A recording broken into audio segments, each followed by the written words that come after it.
गांधी और मोदी की शरारती दुनिया।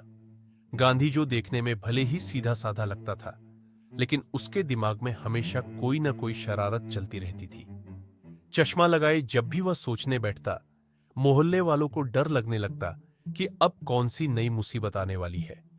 वहीं मोदी सिर्फ 10 साल का था, लेकिन शरारतों में अपने उम्र से कहीं आगे था। जब ये दोनों मिलते तो मोहल्ले में तहलका मच जाता। एक दिन गांधी और मोदी बैठे बैठे बोर हो रहे थे। तभी गांधी ने अपनी चश्मा ठीक किया और बोला, मोदी, आज एक नई मिशन पर चलते हैं। मोदी उछलते हुए बोला, क्या प्लान है गांधी भैया? गांधी ने मुस्कुराते हुए कहा, आज हम मोहल्ले के हर घर की घंटी बजाकर भागेंगे। मोदी ताली बजाकर खुशी से उछल पड़ा। दोनों ने अपने मिशन की शुरुआत शर्मा जी के घर से की। गांधी ने घंटी बजाई और दोनों झाड़ियों में छुप गए। शर्मा जी दरवाजा खोलकर इधर उधर देखने लगे, लेकिन कोई नहीं दिखा। शर्मा जी गुस्से में, लगता है फिर वो बच्चे शरारत कर रहे हैं। दोनों हंसते हुए आगे बढ़े। अगले घर पर जैसे ही गांधी ने घंटी बजाई, दरवाजा खोलते ही सामने कुत्ता खड़ा था। मोदी घबराकर, गांधी भैया भागो! दोनों जान बचाकर भागे, लेकिन कुत्ता उनके पीछे पीछे दौड़ने लगा। किसी तरह वे एक पेड़ पर चढ़ गए और वहीं बैठ गए। गांधी हांफते हुए, मोदी, अगली बार कोई और मिशन करेंगे। अगले दिन दोनों ने सोचा कि पार्क में कुछ धमाल किया जाए। पार्क में बहुत सारे लोग मॉर्निंग वॉक कर रहे थे। गांधी के दिमाग में एक शरारत आई।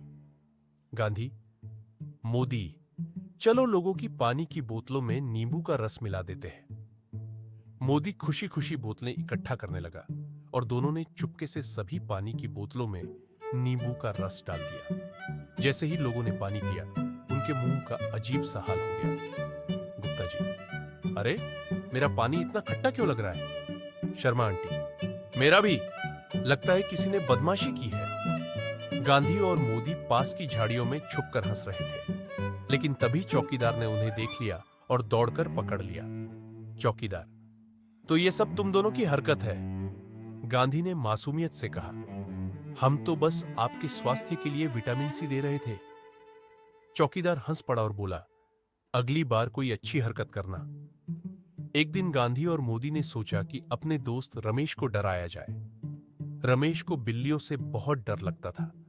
गांधी ने मोदी को एक छोटे पिंजरे में बिल्ली पकड़ने भेजा। मोदी किसी तरह एक बिल्ली लेकर आया। उन्होंने रमेश के घर के दरवाजे के पास बिल्ली छोड़ दी और घंटी बजा दी। जैसे ही रमेश ने दरवाजा खोला, बिल्ली उछलकर उसके ऊपर कूद गई। रमेश चीखते हुए, बचाओ! बिल्ली मुझ पर हमला कर रही है। गांधी और मोदी पास में छुपकर हंस रहे थे, लेकिन रमेश को गुस्सा आ गया और उसने दौड़कर दोनों को पकड़ लिया। रमेश, अब तुम दोनों की खैर नहीं। गांधी ने चश्मा ठीक किया और बोला, हम तो तुम्हारी बिल्ली फोबिया दूर कर रहे थे। रमेश गुस्से में उन्हें मारने दौड़ा और दोनों फिर से भाग निकले। अंत में शांति, लेकिन कब तक? गांधी और मोदी की शरारतें कभी खत्म नहीं होती थी। जब भी वे मिलते, पूरे मोहल्ले में हलचल मच जाती। लेकिन मजेदार बात यह थी कि उनकी शरारतें कभी किसी को बड़ा नुकसान नहीं पहुंचाती थी। गांधी ने एक दिन मोदी से पूछा, अब अगली शरारत क्या करें? मोदी मुस्कुराया और बोला, पहले पिछली वाली से बचकर निकले, फिर सोचेंगे। और दोनों हंसते हुए फिर से अपनी अगली शरारत की प्लानिंग में लग गए।